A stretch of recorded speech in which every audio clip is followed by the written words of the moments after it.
Okay, hello everyone. Welcome back to the Scholar and Gentleman and living rooms around the country where we're discussing Brothers Karamazov from Dostoevsky. This week we're talking about Book 3, which really starts to give us some depth and insight into some of the characters, particularly Dmitri. We really get some sense of who he is and what's going on in his story.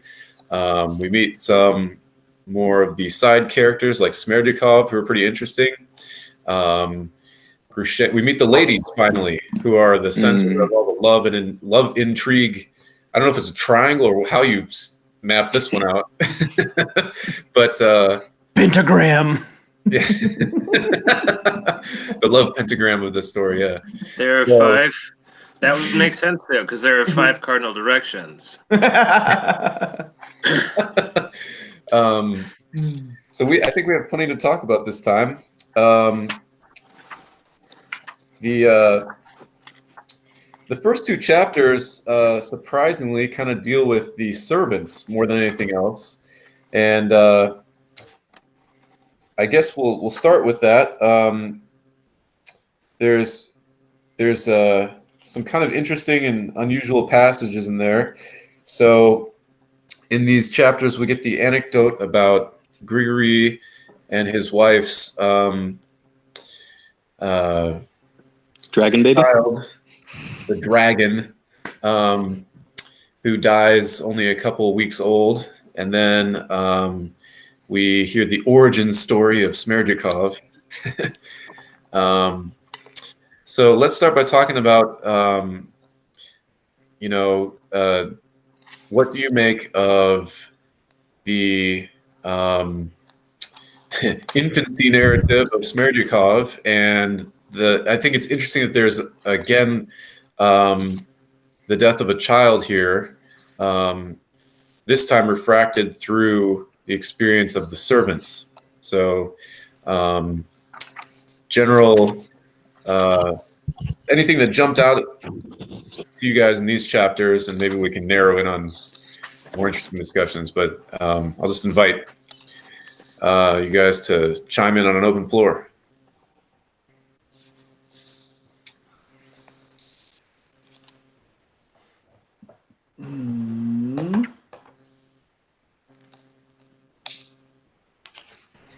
Well, I think that the beginning and knowing the origins of, how do you say? I never actually tried to say the name. Is it Smerdyakov or Smerdyakov or?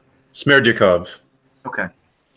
I just always felt that, if you want to be super oversimplified about the narrative and call Smerdyakov the villain of the story, not everybody will see it that way, but I just always think that I missed last week, but we talked about how fatherhood would be like such a huge theme for the novel. And it seems to me like the fact that this character is, kind of has this origin of being fundamentally unwanted for the most part, except, with the exception of the kindness of these servants. I feel like the moral element that's being set up, especially when compared with the angelic character about how he's the one who found a father and the elder. I feel like that's, I feel like in terms of the, the over the top characters and the comparisons, I think that's just very deliberate. I think it also is asking us the question and exploring their origins. I feel like there's a bit of a nature nurture thing that's being questioned as well, in terms of how much of it, in terms of with this character, having to go through being kind of fundamentally unwanted from the beginning, how much of what he becomes is because of his own choice, and how much of it is simply him kind of taking the consequences of what has been thrust upon him by the world. So that's the first thing I always think about when I look at the origins of this character. So. I think you really got to feel sorry for the guy. I mean, like his name means born of the stinking woman, right? And we don't really know who his father is, but it looks like, and all the rumors say that it's Fyodor. And so now he's a servant maybe in his own father's house, named after, like of the stinking one. And what a crazy way to come up. It just like, and I mean, it maybe it's not that crazy for Fyodor, because that's more or less how he treated all his sons. They all got brought up in the servants' quarters with him totally forgetting about them. But this one, it seems like he can get this from his childhood story. From a very young age, he seems very disturbed. Like he's hanging cats and burying them in the backyard. Oh, yeah. It's just like this kid, something really got to him, and you got to feel sorry too for even the people that took him in. Grigory mistreats him, he says, you think you're even human? You're bathhouse scum or whatever. So yeah, I just feel bad for the guy. I mean, it does really seem like nobody wants him at all. Which is funny, because then Fyodor ends up sort of taking a liking to him, it seems Right. like, though on a servant basis, but he likes having him around. He has him at the table. He kind of thinks he's entertaining. So it's just definitely, like, with that question of fatherhood, he doesn't know who his father is, but if it is Fyodor, boy, it's really, really messed up. And one interesting thing, when you point out Fyodor seems to take a liking to him and at least be amused by him, since Fyodor kind of has to have this whole buffoonery thing going on all the time. But even then, like, he doesn't treat him as human. Like he calls him what, Balaam's ass, like the biblical reference. Like he refers to him like a donkey who can talk. He's not treating him like a human being, even though he's amused by him. He's calling him a talking donkey. Right. It's not clear Which that is Fyodor has interesting. ever treated anyone like a human being, Yeah. but this That's is true too. The they're reference. usually Yeah, after raping his disabled mother who was underage or whatever, it seems par for the course. Yeah. Did that get too dark? Sorry. No, well, I mean, accurate. Well, if that's what happened, that's definitely just sets it really starkly clear. and if that's what happened, I found it interesting in the description of the scene just before the possible rape, where I'm not gonna find it right this second, but where like all the drunk guys are walking by and they see her just laying in the road or wherever she's sleeping in somebody's garden. The discussion is whether or not you can see her as a woman. Again, the discussion is she human or is she an animal? And it's interesting and sort of sad that it seems like the argument that yes, she's human, yes, she's a woman, is sort of the reason for the rape. I don't know if anybody else read it that way, but it kind of seemed to me like if she's just an animal, we'll leave her alone. But if she's a woman, well then. And that's that aligns with Fyodor gives the speech later that any woman, there is something in them that you can seduce and love, Yeah. So he has a line and it's buggery. That's what we've established.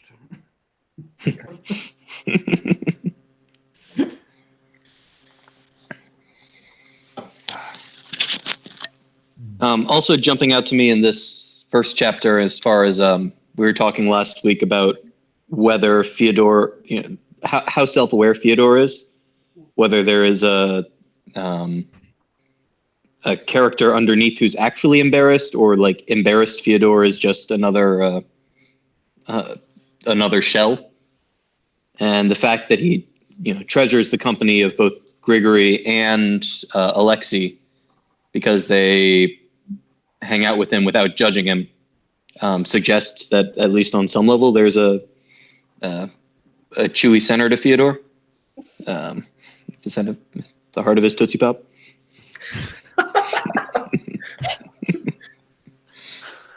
Is that human, or is it a narcissist likes people who don't call them out or doesn't challenge them? And I agree with the Grigory part. Early in that first chapter, he has this like really honest experience about what it is to be like to be drunk and to have someone who has your back and somebody who's with you in company. And I was like, this is the most humanizing I've seen Fyodor so far in the book.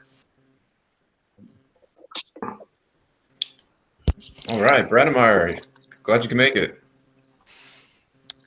Well, it's really interesting because it seems like within the space of 5 minutes, we've described Fyodor actually being humanized, and then also like possibly the most despicable thing he's done. I mean, if he really did that to Lizaveta, like that's pretty unforgivable, inexcusable, you know? Like, so I just wanted to point out that it was really interesting how we went from this is so terrible. Like the only way he can see a woman as it, like the only way he seems able to view women is I can find something sexy about any one of them.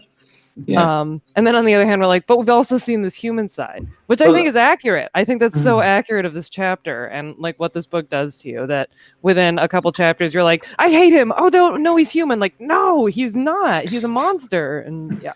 I'm trying to look for anything to like about him because I see him so contemptible, and people are like, oh, he's a buffoon, oh, he's funny, oh, he's. And I'm like, I just want to put my fist in his head.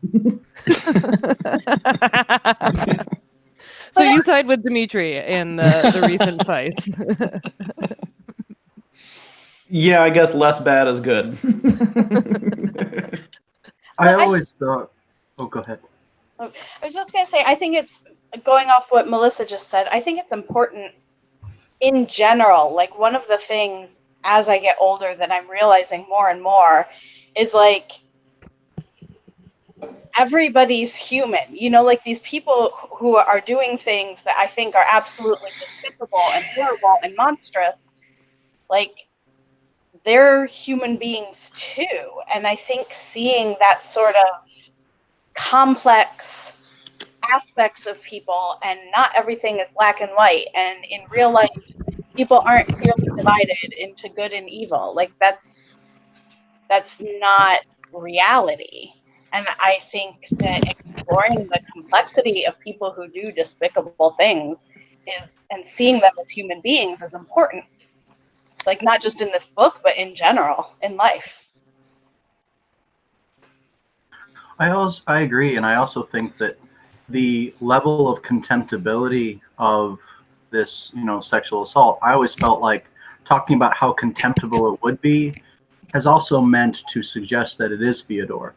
Right, because the other drunks, whether they're questioning or not, they're human. I always thought it was also to basically make the kind of hint that basically only this guy is low down as to do this, right? I think that people, at least the community, assumes that Fyodor is the father just because they're thinking, who else would even do this? I always felt that was partly the reason why it was set up that way and structured that way. Yeah, and if that is the case, which I kind of read it that way too, it's even more interesting that Grigory comes to his defense in this and says, no, it's, I forget the nickname, but it sounds like the Captain Hook or the guy with the claw or one-eyed, whatever the criminal is. Yeah, the convict. Right. And I don't think the book makes absolutely clear, and we can't know for certain, in my opinion, but it seems like it's at least believable, highly believable, that Fyodor would do something like this, and it makes it incredibly bizarre for him to, receive the child as a servant and I don't know. It's even more troubling somehow.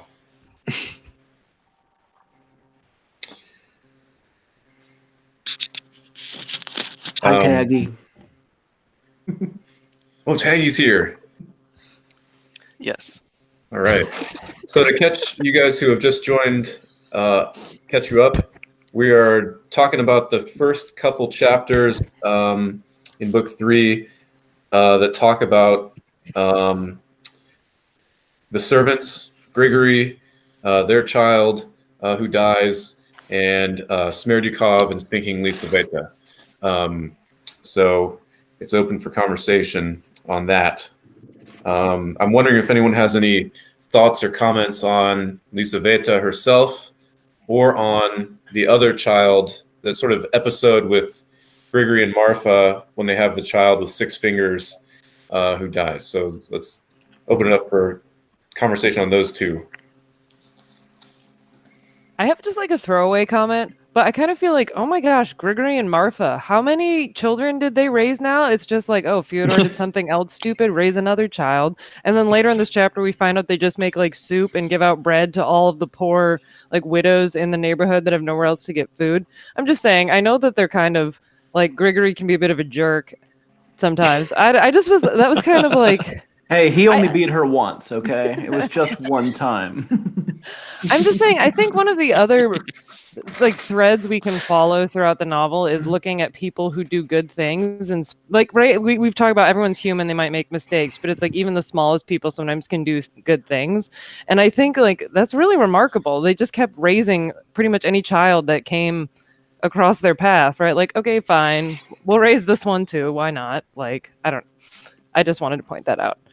It kind of struck me as we were talking today, like, wow, that's a really generous heart. Like, your child just died the day before, and you're going to go ahead and raise this other child that you found in the garden. I think Dostoevsky doesn't create a character unless they're complex, you know, and so and conflicted. So you see, on the one hand, Grigory is trying to very seriously live his faith. He studies, you know, these homilies of Saint Isaac the Syrian, even though he doesn't understand what they say at all. He, you know, clearly he tries to read the scriptures. He, like, you know, they're actively feeding the poor. At the same time, he's basically an abusive father to Smerdyakov. And really, I think, creates some wounds that are not easily healed, you know, saying what you think you're even human, you know, and you know, when the boy has any sort of question about the faith, he just hits him, you know. But there's both sides, you know. That's like typical Dostoevsky. No one's purely good or purely bad. And another sort of flip side to, I guess you could call it, to his piety and his religiousness, is that he thinks that his own biological child is, what does he call him, a dragon? Because he's born with a birth defect, you know, an extra finger. And he thinks that that child shouldn't be baptized. And I thought that was, I mean, certainly from my perspective, taking your religion to an extreme that's not good, you know, saying this child shouldn't be baptized. He was seeing the child as inhuman too. Yeah, definitely. Although I also find that to be a really funny scene when he barges in and tries to stop the baptism, and they're like, but why? And he's like, it's a dragon. Like, what are you talking about? He's like, a confusion of natures occurred. I'm not sure. I'd like to know what his actual theory is there. Well, yeah, absolutely. You sympathize. It's like it's someone who's gotten so far in his own head. He hasn't said a word for like a couple of days. He's just been hanging out, stewing in the vegetable garden. And just like, he's convinced that like he's just going to say the perfect thing and everyone's going to understand. Yeah, he's thought it all over and he's figured out what to do. They're like, "What planet are you living on?" You know. It's my favorite comment: stewing in the vegetable garden. I like to make stew from the vegetable garden. Probably most of those of us reading that passage won't have caught this little nuance, but confusion of natures is actually a theological phrase from Orthodox hymns, and there's lots of places that refer to Christ being God and man without a confusion of natures. Like both, but they're not mingled or wiped out or whatever. So, you know, he's applying this like category to this baby, and I'm not sure what nature he thinks it got, like part demonic nature. I don't know what he thought. I don't think he understands what nature is either. Yeah. Anyway, I just want to point that out. This little like that is actually not some phrase he came up with, but again, he's applying some sort of religious idea that he doesn't actually understand correctly. Well, and I think the footnotes said that they did think like extra fingers and stuff was sign of having a demon in you. Right. So he does think it's demonic. Yeah, so just superstitions of that time. I do think so. It's easy to be like, what a terrible person. This guy like basically disowned his own child, you know, because it had an extra finger. Then you put it in context with the time where they believed these superstitions. And I think what softens this a little bit is you see him kind of come to his senses when the child dies. Then he is really grief stricken. He digs this grave and he like spends a lot of time. And I think that's why they're predisposed to see this new child that shows up as kind of like a sign, like, okay, that one died, and God gave you this one to take care of in its place, you know. And he seems very willing to do that, and he seems to have been softened from the whole experience. I feel like you see a little growth in him in that moment, you know. But then he becomes terrible to Smerdyakov when Smerdyakov starts turning out weird. So, well, and I must say, I'm reading this as a 21st century woman, I know, but that scene struck me very differently because I was seeing it as Marfa, right? I'm like, dude, my kid just died. And you're like, woman, get out here, take care of this dying woman. Oh, okay, now nurse this baby.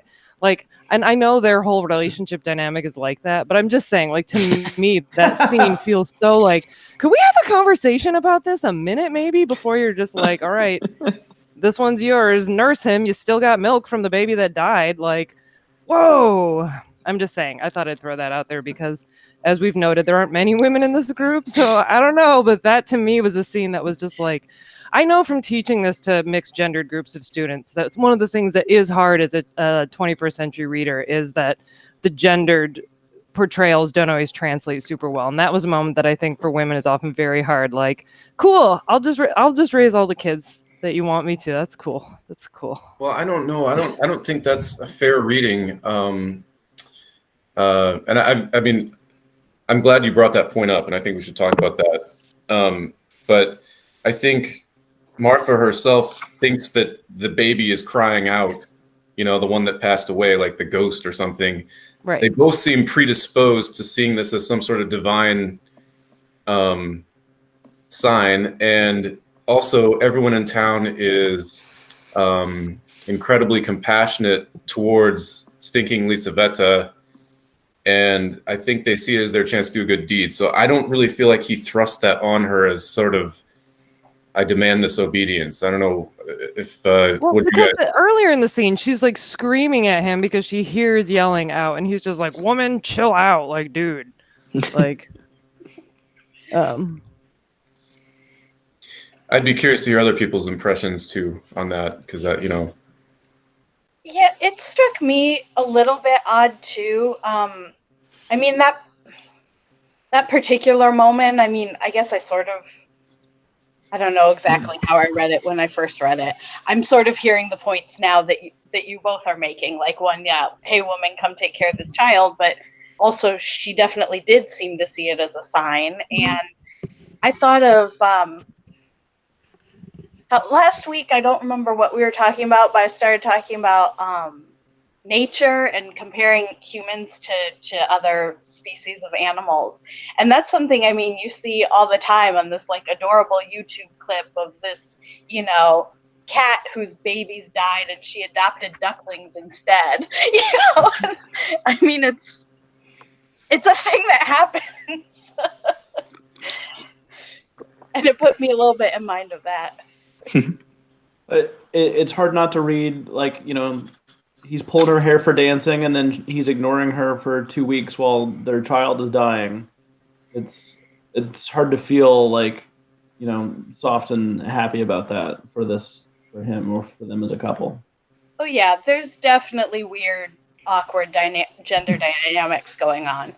especially like Melissa said, reading it in the 21st century with Yes. completely different understanding of gender dynamics. Yes. But I'm willing to say there's something to both of those sides, but through my filter and what I'm allowed to think is okay, goodness. Well, and I didn't want to make like I agree with you, McGee, that I think in the end she definitely sees these as her own children that she's helping raise. I just was saying that like, sorry, I thought I was making just like a quick point that like when it says that she's hysterical and he basically ignores her and she's like, no, like my baby that died is crying out to me. My baby that died is crying out to me. And he finally goes to look. That whole scene just kind of like made me deeply uncomfortable. But I don't know. I feel weird with the direction this conversation is taken and like we should move on to other stuff. Because I don't really want to like die on some feminist sword here because I don't care that much about this particular scene. Okay. Whoa. I like to get my hair pulled for dancing. You don't have hair to pull, Aaron. What would one pull? I didn't mean that to sound so mean. Are there okay, God. Ouch. So I do want to make sure that, and I'm sorry if I made you uncomfortable, Melissa, or so I don't want to belabor this point. I just I had that thought had not occurred to me at all, which is why I'm glad that you brought it up. And yeah, we unfortunately have women are outnumbered like at least 2-to-1, if not 4-to-1 in this group. So it's very important that we hear that sort of like, oh, I missed that. On the other hand, I hope Melissa and I are saying contributing things to the conversation, not just as token females. We were supposed to have like 3 or 4 more ladies, and they just haven't turned up. That's my fault, probably. Okay, we're going to move on from these chapters. This is the first part of the story where we get a really good impression of Dmitri. He has this strange, alternately exuberant and despairing meeting with Alyosha. So I'm going to open it up for conversation about Dmitri and what we learn about him in these 3 confession chapters. First, we have Confession of an Ardent Heart in verse, and then Confession of an Ardent Heart in anecdotes, and Confession of an Ardent Heart heals up. Did you guys enjoy these chapters? What do you take away from these? No. I want to add one more question that came up in the car when McGee and I were driving the other day. Is Dmitri drunk or not? Is, I think, another question on the table. Yeah. They have cognac, don't they? Yeah, he drank half a bottle of cognac, and McGee was going to look up how big a 19th century Russian bottle of cognac was, but I don't know if he got a chance to do that. So I'm saying half a bottle of modern cognac, and then you're like shouting poetry while standing on somebody else's picnic table. That sounds drunk to me. Yes. Yeah. I think bottles were much smaller in those days, and I believe Dmitri, as an experienced drinker, who clearly has got a high tolerance, and just from experiencing him in other parts of the books that we haven't gotten to yet, he shouts a lot at weird times for no apparent reason. So I don't know if he's probably at least half drunk. Yeah, and I don't have a lot of experience, but I do have a little bit with people who drink way too much all the time. And just because you can't tell they're drunk, or just because they have a high tolerance because they drink all the time, doesn't mean they're not drunk and not being affected by it on some level. Yeah. I suggest as an alternate theory that Dmitri may be, by modern standards, bipolar. But again, I have a whole rest of the book behind me, and I don't want to spend too much time on is he drunk or not. Well, my larger question then is like, what's up with the poetry? If he's not drunk, why? I mean, like, that's why I bring it up. It's sort of a fun way to me to get at the question of, okay, so we've got this chapter where, just like his dad, who he hates so much, he's like, now to express my feelings, I shall go into quoting, but instead of just referencing characters, he like quotes whole chunks of poetry. Which to me is kind of surprising because he's always referred to as the uneducated brother, right? And by modern standards, somebody who's just like, let me reel off a few stanzas. Like, that's not an uneducated thing. Yeah, I mean, it definitely interested me that there's 3 chapters of confession. Like, first I'm going to go to the stage of, like, rambling off a bunch of poetry, and then I'm going to go to the stage of telling you the story of what actually happened, and then I'm going to tell you what you got to do about it for me if you love me. And I think, to me, it didn't come across as I mean, like you say, to the modern person being able to ramble off lots of poetry. Yes, he's obviously educated to a certain level, but it struck me that the discussion we had last week, that he's the passionate one, he's the emotional one, and really, I feel like confession by reciting poetry is sort of an emotional way that he can work himself up to actually being able to clearly say what the fuck happened. So this is like when you're like, dude, you have to listen to this song, and then you play them the song in your car, and you're like, now I'm gonna tell you about this girl Yes. that I met. The song's about me. Exactly. So I really read it, and whether or not he's drunk probably plays into that too, but just the heightened emotion of the whole thing. I mean, I was kind of joking, but I'm not. Like, I think that is a helpful way to think about it, is if people were much more familiar with poetry. Because this, weirdly, this is the way I often introduce poetry to my students. Is like, don't be scared by it. You all can quote song lyrics all day long. And they're like, yeah, we're right. It's like, okay, fine, you can handle poetry. So maybe that's what I mean, really, these poems are all about pretty emotional stuff.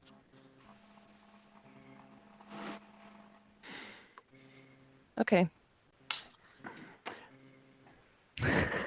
As I was reading it, I was struck by how much he differs. I mean, is similar but differs from his dad. I mean, at one point he was talking about how he's a bedbug, he's a Karamazov or something to that effect. After the poetry, after the song lyrics and poetry and so on. But I was struck by how he is capable of reflection and introspection and like loathing and contempt about his sensuality, whereas coming off the alleged stinking Lisa thing and just how contemptible that would be, how he's doing these things, he's setting up this innocent girl for a one-night stand or for whatever, and he can't do it. Like he at least has this pullback. He has this internal conflict that I find like enriching and kind of it kept me really engaged. Yeah, that really struck me, was the juxtaposition in this book as a whole between Stinking Lizaveta, who did definitely get raped, even if it wasn't Fyodor, it was definitely rape. And then her name just went out of my head, Katerina, who thought basically she was going to be selling her body for this money that her family needed, and then he didn't. He just gave her the money without having sex. And that was a very strong juxtaposition for me in this section. And which, by the way, that amount of money was like $100,000 or something enormous.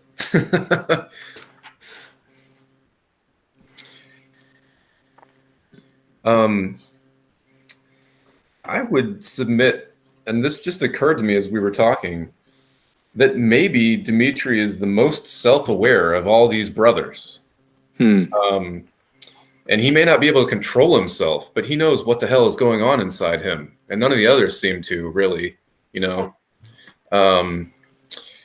He sometimes has some very, very good insights. I'm going to make a different point, but later on, maybe we can try to find, you know, are there any examples of him having a kind of profound insight or where it's not just stupid, passionate Dmitri, but he really seems to understand human nature, or he is working out problems in himself. He seems to be a bit of a armchair theologian or a philosopher or whatever. What I want to point out right now is this weird juxtaposition. This whole confession section seems like contradictory and full of, just peaks and troughs, that he's all up and down all over the place, which is partly why I say maybe this guy's kind of bipolar. He's like pretty much in a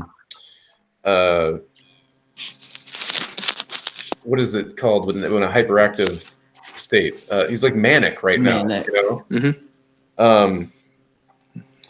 and which fits with him going on $1,000, thousands of ruble sprees and stuff like that. But that's just my useless psychological theory. Here's this really interesting passage.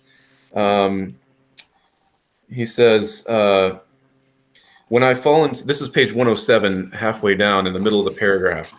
When I fall into the abyss, I go straight into it, heads down and heels up. And I'm even pleased that I'm falling in just such a humiliating position. And for me, I find it beautiful. And so in that very shame, I suddenly begin a hymn. Let me be cursed, let me be base and vile, but let me also kiss the hem of that garment in which my God is clothed. Let me be following the devil at the same time, but still, I am also your son, Lord, and I love you, and I feel a joy without which the world cannot stand and be. And then he starts singing Ode to Joy. like I'm terrible and I'm falling head first with my ass in the air. But glory to God. I love you. I'm going to hell, joy to the world. What do you guys make of it? I don't know I just almost don't know what to do with this, Yeah, it's funny you read that paragraph, because that paragraph really struck me when I read it too. As I think it just struck me as a beautiful look at how humans are super paradoxical. Like you said a few minutes ago, that he might be the most self-aware. I think this is one of those moments where he sort of gets that we can be pulled in these completely opposite directions. And he sees that. Well, I think in the next page, actually, the last paragraph before chapter 4, he talks about like insects and sensuality, and like the battlefield is like the human heart, and like it's kind of like this struggle, like where we're like kind of stuck with the ideals of Sodom, and we're like touched by beauty at the same time. And I think that kind of further explains that entire thing, like stuck with sensuality and being an insect, but also like yearning for something better, but like still being stuck. So it's like that kind of paradoxical yearning for something better, but being stuck with the filth and liking it at the same time while wanting something better. It's kind of that whole experience of humanity, I think. I think too, like McGee, to go to your point about him being so self-aware, it's hard for me to talk about this passage right now because I'm so clearly seeing connections to things we haven't read yet, and I want to come back to this maybe, but I do think one of the themes of the book that this starts to bring up is this idea that, like what you said about him being self-aware, that sometimes the people who are most capable of joy or even holiness are people that realize how low they're capable of falling, right? That it's not about piety. There's something about recognizing just how bad you can be that is a first step to eventually being something else. Well, it's sort of, is it Socratic? I'm gonna get my philosophers mixed up. But whoever said that, like, in order to be wise or to learn anything, you have to first realize how ignorant and stupid you are. I feel like the same thing here applies to religion. Like, in order to really develop a relationship, you have to admit you're a sinner. Like that's very biblical, because like the Pharisees and whoever are like, oh yeah, we're holy, we're holy, we're holy, and Jesus came around and like, no, you're pompous asses. Like the meek are actually the holy ones, the people who realize that they are sinners and then work from there. Well, and I think, like, I always joke about being the Orthodox-ish translator who now knows enough about the Orthodox world but still has the outside perspective. That one of the things that most struck me is every day or every Sunday and every liturgy and the prayers before communion, like, of sinners of whom I am first, right? That's a thing that every Orthodox Christian says before taking communion. And I feel like that's an idea that's coming through here, is like, you don't get to holiness without recognizing that all of us have an insect. All of us have like this ability to go heels up, heads down into the abyss. And if you think you don't, if you think you're like so holy and prancing around, oh, that's a sin too, like, you jerk. So that's not what they would say in the church, but that to me was just that was very different than the attitudes I had grown up around, right? It's just this idea of every week we need to remember that every single one of us has the ability to be awful. I don't know. Yeah, that's enough. I've said enough. Michael, I'm glad you brought that paragraph up, because I think that's one of his more philosophical paragraphs, where he's clearly like, sometimes it's easy to kind of overgeneralize Dmitri as being the passionate guy that just leads with his heart and doesn't think about anything. Whereas it seems like his heart is in a giant struggle between these two opposites, and he can't figure out which way to go, and he can't figure out how to incline it the direction that he thinks he should go. And it's a pretty insightful statement about people in general, So I love moments when Dmitri kind of muddle-headedly philosophizes in a really profound way, but then says, well, I don't know what I'm talking about, and to hell with it, like.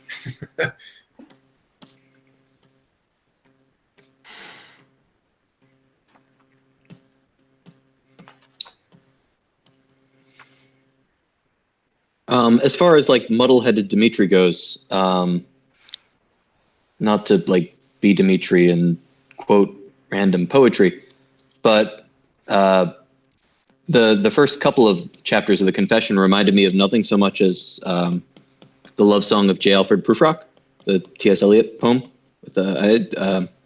mostly in terms of just like his being so incontinent to try to say exactly what he means, and he's talking around the point constantly and going off on all these tangents, and in particular kind of getting mixed up between his thoughts about like the fallenness of human nature and joy, but also like the very specific nature of his love and his and the situation in which he is like specifically caught up in, and it all seems to be tangled up in him in a way that he can't, that's just completely overwhelming, and they can only kind of express in these weird ecstatic bursts. I don't know. I found that striking as far as, again, stupid philosopher-y stuff.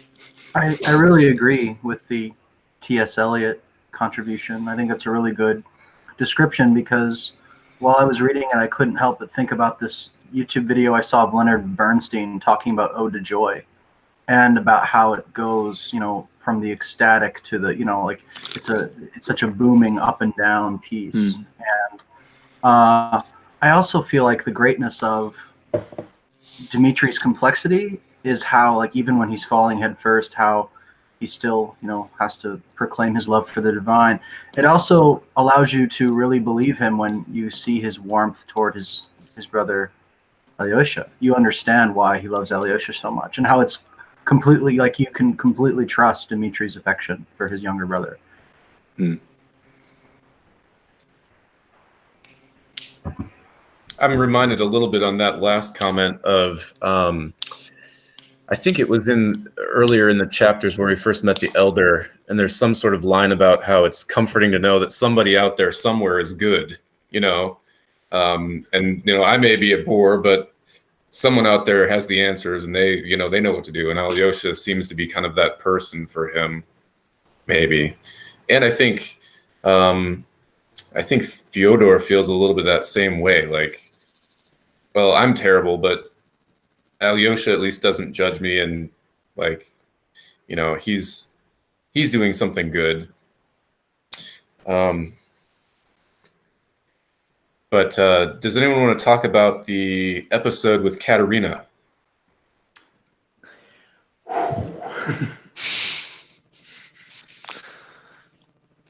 Jason, if you're talking, I can't hear you. I think I see your mouth moving.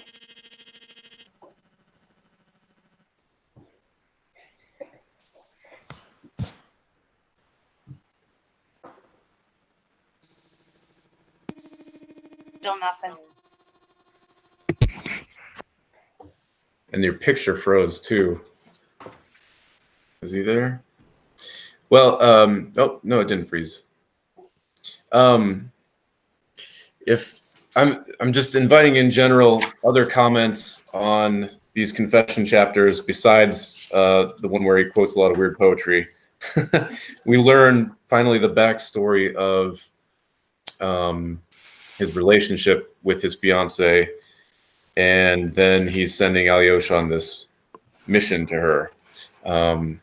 So I don't have any very profound or carefully thought question to ask about that, but if anyone has any comments, this is the time, or else we'll move on.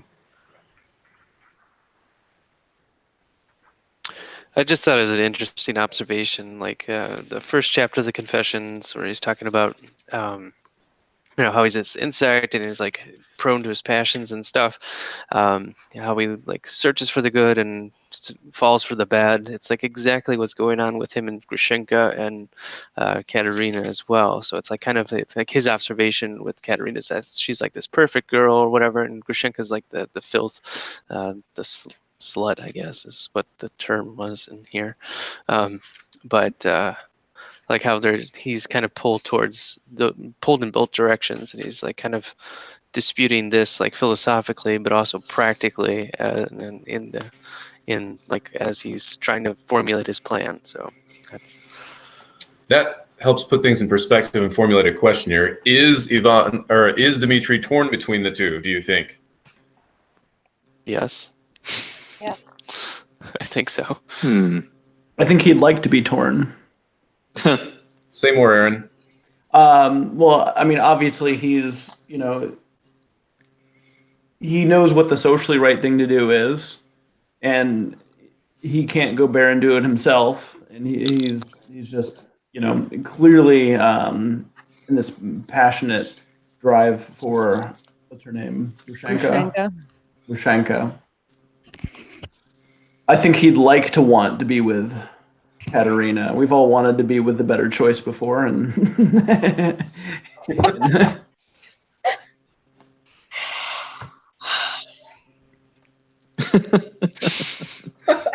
Lots of Awkward sighs talk. all around. speaking for a friend. Speaking.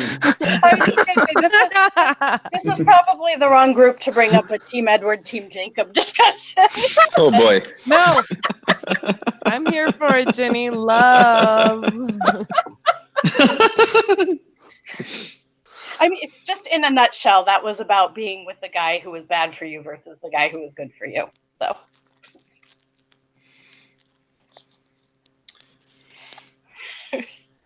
I think you're really onto something there, Aaron. Like, I really think that's part of what we see in Dmitri is, and part of his self-awareness is he does know what the better choice is in so many areas, but he also knows what he wants and is feeling like this.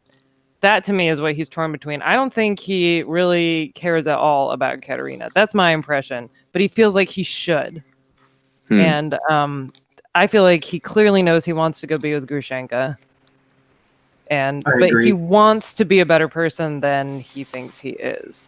And that's part of the root of all the problem is then he went and got engaged to her. And I feel like that's interestingly sort of the root of this whole thing. If right away he'd just been like, yeah, I'm a jackass, never mind. Like, so, I don't know, like somehow this actually made his problem worse. I mean, I almost wonder if like the Katerina is like a reformer for him as well. Like it's his hope for getting better, but like he's torn whether he wants to actually go down that road or not. Like as part of the engagement, like it talks about Katerina asked him like, will you become a better person, more or less? And he's like, yes, but then he's like, oh, I don't know. Like Yeah, Well, and I think that's the flaw we see in Katerina's character is like, Yeah, I don't know that she exactly. actually cares about him. She just wants to be the hero that Yeah. saved this wasted dude. that's true. She totally wants to be the reformer, whether or not he wants to be reformed. Well, Katerina has her own like complex character as well, Yes. so it's like Yeah. the true Dostoevsky here, I guess. But Katerina's not perfect either. Yeah, We find that out too. her signals are strange. Like I'll be the furniture, the rug, or whatever she says in the letter. Yeah. Like, will you be better? Like, that's a weird combination of requests. But I think with any 10 seconds of introspection, he would know that he's running up against conflict with his dad, with a kept woman, and like there's no way this ends well, and he's just he's going to run headfirst into it anyway. I'm glad that some of you guys brought up the character of Katerina, who I think is, at least by Dmitri's characterization, going through an extremely similar and parallel choice or indecision between Ivan and Dmitri. And I'm on page 117 here, right about a third to halfway down, and he's talking about like how he kind of sent Ivan to her fairly early on, kind of like realizing, you know what, here's my brother's way better than I am. Why don't you like him, you know? And and then he says, to what has the preference been given? It has been given to a monster, who even here already a fiance with all eyes looking at him was not able to refrain from debaucheries. And he goes on, why? Because a girl wants to violate her life and destiny out of gratitude. Absurd. I've never said anything of the sort to Van. Anyway, that seems to be Dmitri's read on Katerina seems to be she only likes me because of some sort of sense of obligation, or I don't know, like she needs to reform me, she needs to make up for the humiliation of bowing to me that one time. It's very complex and confusing as well. Like, what is going on between these two? Do they even like each other? There seem to be signs that Dmitri was sort of in love or attracted to her. But yeah, it's really But it hard. wasn't like passionate, like Grushenka. Right. Well, or I think Alyosha has that really striking comment he makes. I'm never going to remember where it was, but I just reread all this. And when he's talking to Dmitri, he says the first time he met Katerina, he said to Dmitri, I could see how you would fall in love with her, but it might not be for long. So I'm like totally capable of believing that Dmitri fell, because I do think, without exaggerating Dmitri's character, that he's very passionate and he like goes all in on his emotions sometimes, that he could have been madly in love with her for a little while because she seems so noble, right? Like, imagine that scene. This woman has just come to sacrifice herself to you, and he realizes he has all this power to decide her fate, and then he does a noble thing. Like, that's an insanely romantic thing. They both did these huge noble things. It's become this huge tragic love story. She's beautiful and proud. I could believe that he was rich. really and rich. Okay, yes. But I just mean, like, again, like, I think it's very relatable getting caught up in that sort of narrative for a spell, but then it starts to fall apart.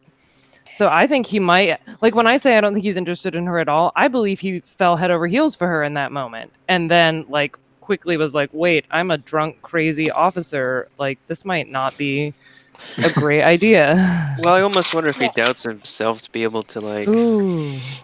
like, I'm not good enough for this girl too. Like, at the same token, like, here I am, this scumbag, this insect, and like she's so noble, and kind of an interesting flip on that. I was thinking vice versa of what you guys were just saying, that he fell for her.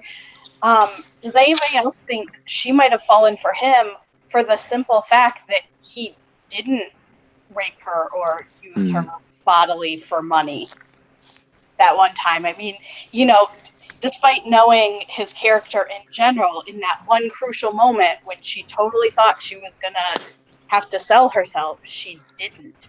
And I feel Well, like that had to be powerful. Yeah, And I think. if he made that choice around me, then does that set me up to be the reformer? You know, does she now have this romantic notion? And that if so, because that's he so made that tragic. choice? It is tragic, but I'm saying Um, I could see that being character motivation right there. It could be. But like that moment for him was not a moment of mercy. It was a moment of like triumph of his resentment or something. You know, he had put her in her place, and so you don't even need to do the sex thing to have humiliated her in the way that you want, or in the way that you kind of emotionally needed. It was kind of strategic on his part as well, right? Like, she's going to expect this from me. What if I don't do that? Well, and for all I've said about there's things that don't translate being a 21st century woman, I do think that narrative, like that social expectation of the woman as the one who will save the terrible, dissolute, drunken man. Like, I will save him, and that's what true love is. Oh my gosh, that narrative is still so culturally prominent as an ideological form. Not Yeah, that I had and- to save my husband. That was not at all. And it would be dangerous. Is it fair to say that just as Dmitri has an almost irresistible compulsion toward Grushenka, that Katerina has almost an irresistible compulsion toward Dmitri? That's so interesting, Micah. Well, especially when Dmitri is doing his Katerina's so great, I'm so bad. I feel like there's something to her and her pride that's like crack. I mean, But I think they both like bad people. Dmitri likes the bad girls, and Katerina likes the bad boys. So it's like, but what if the two get together? Like, well, I don't know. Bad girl and bad boy together, it's just a bad couple. Gatekeeper and keymaster, baby. Oh boy.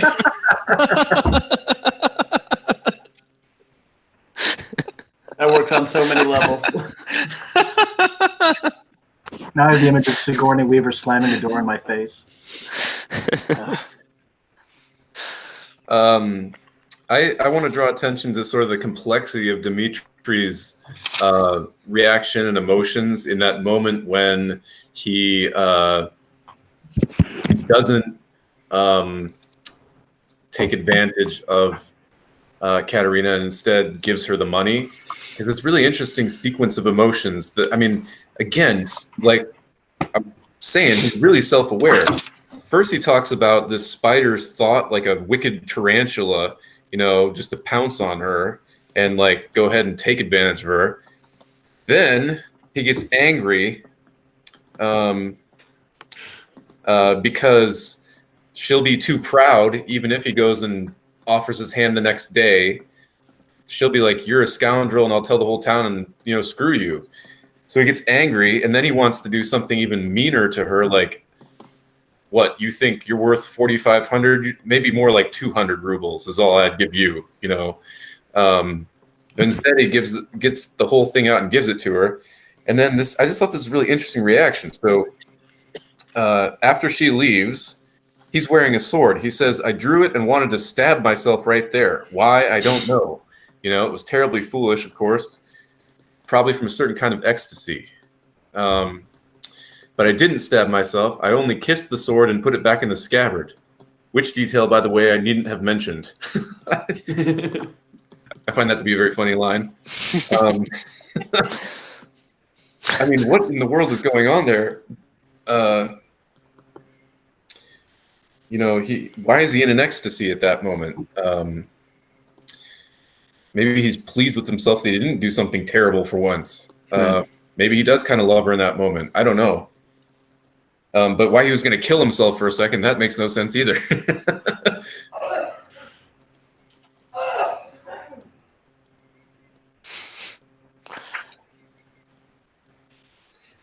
I'm glad we talked about it. I think that we had a lot of great insights there into these characters, and again, there's just similar conflicts working out in different people in different ways, and I think that's fascinating to see. we ready to move on from these chapters, or does anyone want to add anything else?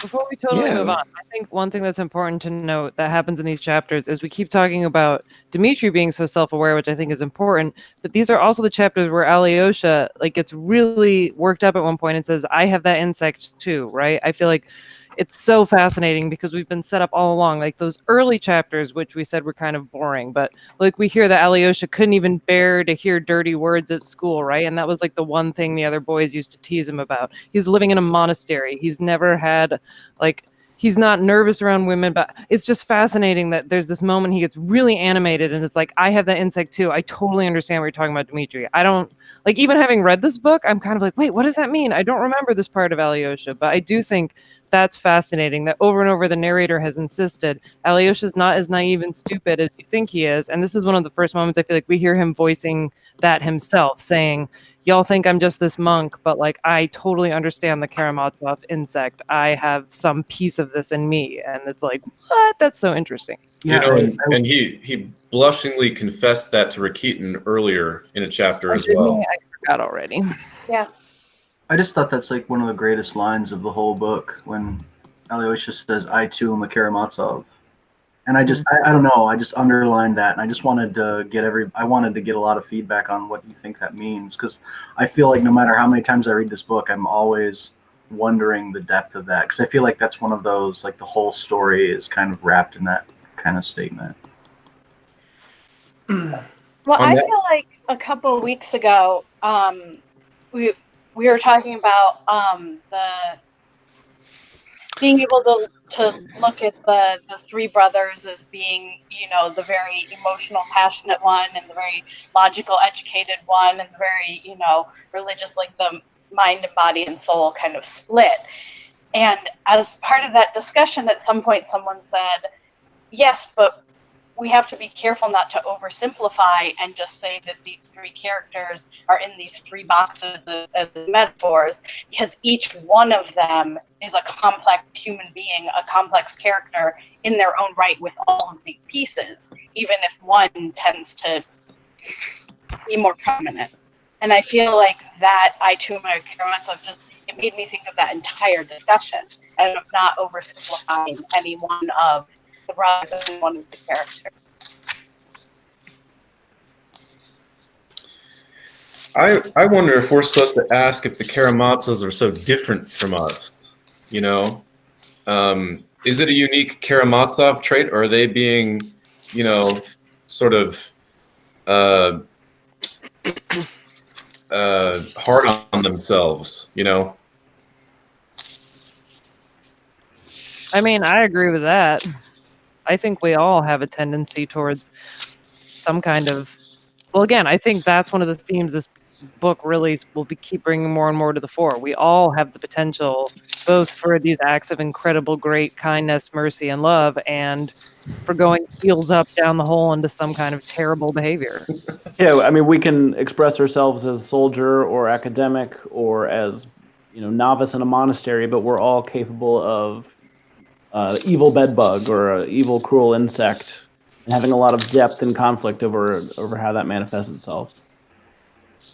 I personally identify a lot with even the worst of these characters, you know, and I know there are moments in my heart where I consider just wanting to absolutely punish or take revenge on someone, or you're really angry and, you know, you want to be like, this may destroy me forever, but just to see you suffer, I'll do it, you know?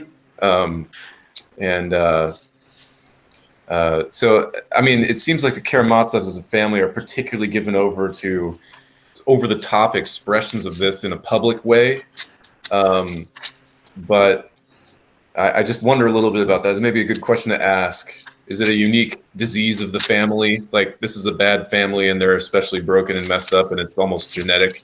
The sins of the fathers passing to the sons and so forth. Or is it just these people are delving a little deeper to the core of human nature and seeing it's pretty ugly down there if you're got your eyes open, you know? And I don't want to come off as like too pretentious, but I just feel like I have to bring this up now that when I taught this at the Oregon Extension, one of my coworkers was an art history professor named Steve Johnson, and he gave this amazing lecture about the history of icons because most of our students were not Orthodox, knew nothing about icons, and so he just wanted to introduce that because they pop up throughout this novel. And he was talking about how Karamazov, and see, this is where I'm telling this secondhand. I don't remember it right. It has something, the root has something to do with blackness or darkness, or like, he gave this whole lecture where he was saying we could read this book as the Karamazovs being like blackened icons, like smoky icons. And like this idea being we all have the potential to be an icon, to be like a representative of God, but all of us are like covered over. Like, right, we've been ruined by things in the world, and we all have the potential to either go further down that path or become, like, changed throughout things and more start to show the divine through us. I'm not doing justice to his lecture. It's one of those times where you were like, dude, I've been working with you for 4 months, and like, where did this come from? It was such a cool lecture. But I do think that keeping that lecture, that's a way of reading the whole book is, and I think that's so in line with Orthodox theology, which is why it was so interesting he was a Mennonite. He taught at a Mennonite school, but he had this whole idea that like every one of us could be an icon of God, and every one of us has the potential to either become like ruined, blackened, totally demonic, or like a representative of holiness. And I was like, dude, what a cool lecture. And I feel like that's part of this idea. Like, Flannery O'Connor writes about that as well. The darkened icon is Brothers. Yeah, thank you. Yeah. You might know more. I want to. No, I don't remember. I just know that I've heard it before. So, Okay. Guys, listen. The Karamazov name is definitely explained in one of the footnotes in this book. I can't remember when it happens. If you're an astute footnote reader, pay attention because that name will come up at some point if it hasn't already, and it has the exact translation, and it's definitely insightful and bears on our discussion. So has anyone noticed that in the footnotes? We may not have gotten to it, but just keep your eyes open. It's in there somewhere. I'll find it, if it doesn't come up automatically.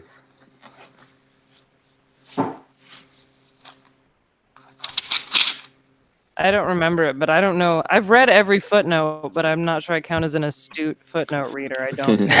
I don't think it's happened yet, but at some point someone makes a quip about their name or and they explain it. So it's definitely in the footnotes somewhere. I remember distinctly reading that this past time through. Oh, Jenny's gone. What? Jenny's gone. Yeah. Maybe she had a connection problem. Hopefully she'll be back. Just me now. Me and all you dudes. Come on. Not making a joke. Oh. Boy, oh boy. Oh, Aaron, I'm sorry. Okay. I didn't make a joke. Imagination is worse. This is a triumph of my insect spirit, okay? I'm already married, so I can't throw myself at your feet and get engaged to you. Sorry. Thank you. It didn't stop Yvonne, Dmitri. So let's move on to the next couple chapters. We've got Smerdyakov at the table. These are some of my favorite chapters in the book, where Balaam's ass speaks. Oh, yes. So let's talk about Smerdyakov and his dispute with Grigory and just in general what happens at the dinner table. I have to get some cognac for this. Absolutely. This should have been a cognac night. Yeah, why weren't we drinking cognac? We probably I'm actually about to. have some. I'll be right back. Fools.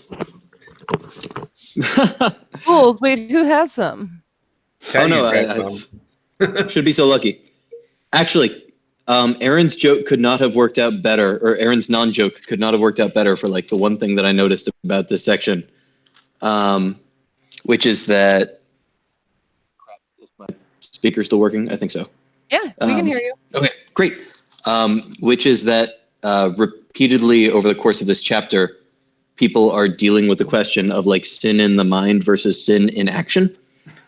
Like when is it bad to just like think something bad, and once you've thought something bad, what do you do with that fact?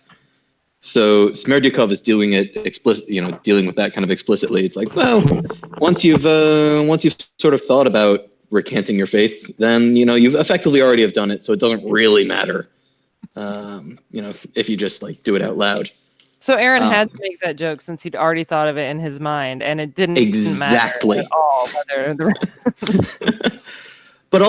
but like good people show restraint even once they've sinned in their mind. So like Dmitri, not a great guy in general, like talks about the fact that like, once you've visited Grushenko once, you're no longer really engaged. You may as well go back.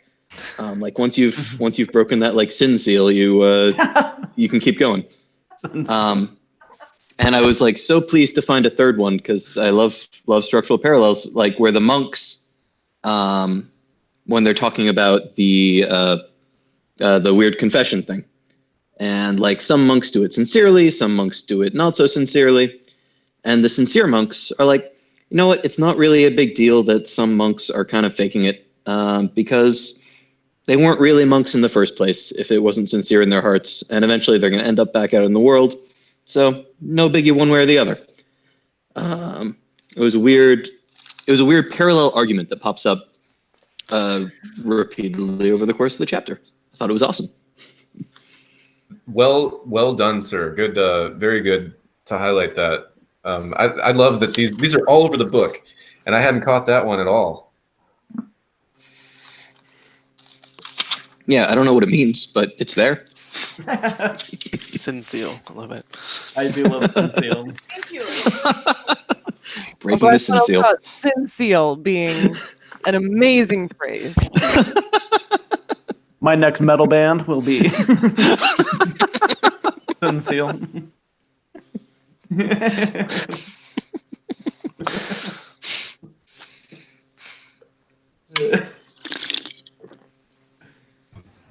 I feel inferior. I'm still working on my first metal band, so.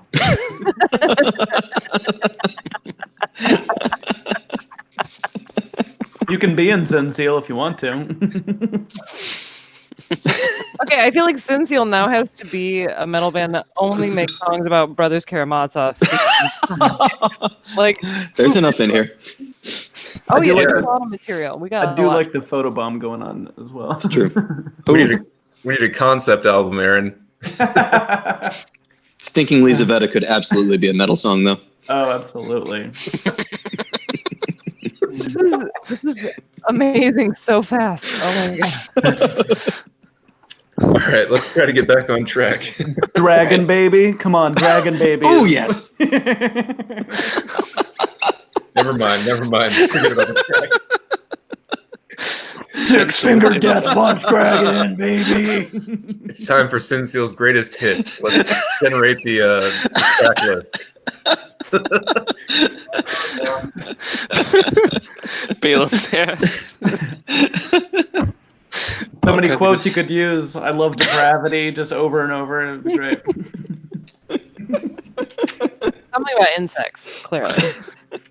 Wicked insect. Yeah. Okay, there you go. You're better at this. You have more metal experience. Yeah, I just think think there's it's funny. I think it's funny. I had to mute my microphone because my older parents, are both older than 75. My father overheard something, and now he's arguing with my mother about what a sin seal might mean. Hey. Why did you mute that? I feel like we all maybe wanted to be part of that. But, oh God. That's awesome. One of my favorite moments in that whole story with Smerdyakov explaining why it's impossible for this guy to actually apostatize, and there's no sin in abandoning his faith, is when he says, well, the scriptures say if you have the faith of a mustard seed, then you will be able to move mountains. And when he tries, and when these people are going to torture him, he should just be able to ask this mountain to move and crush them. Yeah. And when that doesn't happen, he knows that he doesn't have any real faith. So what is there to recant anyway? And then what's really, really fascinating and funny about this whole thing is Smerdyakov is like, now there may be And he's like, and that's basically all of our cases. Now, I grant that there may be 2 guys out in the desert saving their souls who can move mountains. But for the rest of us, that's not it. And Fyodor's like, now this is the Russian man to a T. Like he may recant everything and not believe in anything, but there's probably 2 guys out there somewhere praying who could move a mountain if they wanted to, you know? I just thought that's like really an interesting little detail coming from Smerdyakov, who has kind of shown nothing but scorn for religion, but he seems to have this essential Russian character trait. Like, we're evil, but probably there's someone out there who's a super saint who can do everything, you know?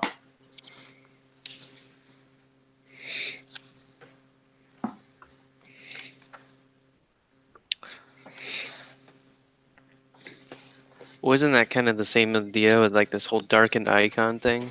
It's like this is kind of taking it out of perhaps perspective of Brothers Karamazov, but like more philosophical. But it might be what Dostoevsky is trying to get here. But it's like this whole idea, at least within the church, it seems like there's a lot of people that like, well, you know, it's like we can't do anything good because we're not holy or something like that. But that's just like that's kind of like for the monks, or that's for the priests, or that's for, you know, something else. And it's kind of like this entire vein, like, well, you know, other people do it, but it's not for us.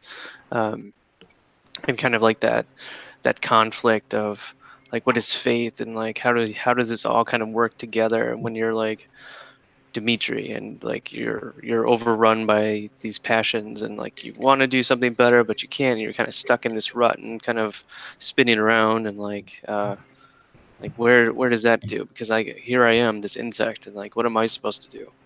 Oh, that's a great point, Michael. I'm sorry, were you finished with that thought? No, yeah, I'm done. Because I suddenly remembered that Dmitri actually, when he's sending Alyosha to Fyodor, he starts talking about a miracle. I believe in a miracle. You guys remember that? So kind of parallel language there. Like, yeah, I'm terrible, and this all terrible stuff is going to happen if events unfold the way I foresee. But I am willing to, you know, sort of hope for a miracle here for a minute. God won't really let me do all these terrible things, will he? You know? Not just for the sake of alliteration, but I do think that the general ideas of super saint and sin seal go together. Just because, and I'm not trying to be funny when I say that, although I'm now laughing inside my head, but it's the idea of, right, that they're wanting to think about things in the extreme, right? Well, now that this is broken, right? Now you've gone there, and therefore you are unable to be this thing. You're unable to be, you know, the mountain mover. And I think that the interesting thing about the book is it's talking about these things in the extreme, but I feel like it's kind of trying to chip away at them all the time, like trying to chip away at the idea of the extremism that's going on. I think that the complexity of and the reality of these characters in some ways is kind of trying to show that, you know, Smerdyakov is not actually correct in his assessments, even though he has that, you know, even though he's still truly Russian, he wants to believe in the super saint, but that it's not quite as simple as he's laying it out. I mean, yeah, the question so often seems to be, even this early in the book, like, what do you do given that we are all sinning, given that the world is painful and imperfect, given that, you know, you are not one of the people who can move mountains with their faith, you know, given that you are in a situation where you have stolen $3,000 from your fiance, you know, you can't fix that. You can't make the world perfect. You just have to try to, you know, in some sense, do the best that you can.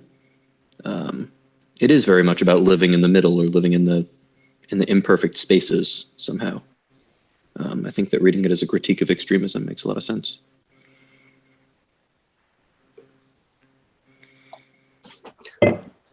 Well, folks, I think I'm going to bail. I got to get up in the morning, so I'm going to go to sleep because I'm old. Thank you for joining us, Brad Amaro. Look forward to having you back again. Yeah, I get to do much the same. I'm quiet because my book got lost in the mail for 2 weeks, and I just got it last week, so I'm not quite caught up to you guys yet, but I hopefully will be for next week. Thanks. Looking forward to it. Jason, did you say you got to go too? Good night, everybody. Okay. Yeah, I gotta. All right. Talk to you next week. Bye. And Ginny, glad to see that you made it back on. Yeah, my whole internet connection dropped for the second time today. I think because it's 3 degrees outside, it's messing with my connection. Wow. Wow. Where is it? Oh, 3? it's 6 here. Ohio. I'd like to keep discussing the remaining chapters with you guys, if you're willing, before we break into pure socialism. McG, can I just you asked me to help with questions. I know Yeah. you really care a lot about this discussion with Smerdyakov and Fyodor, and I was wondering if you could say more because this isn't like a feed. Like, you haven't told me exactly why. I just know you're fascinated by these questions or the whole discussion. And I felt like if you said more, it might lead us to some really interesting things to talk about. I don't know if I have. You have to actually say something, not just be the discussion leader. I'm not sure if I have anything profound to say on that. As a seminarian, I find it all very entertaining and comical.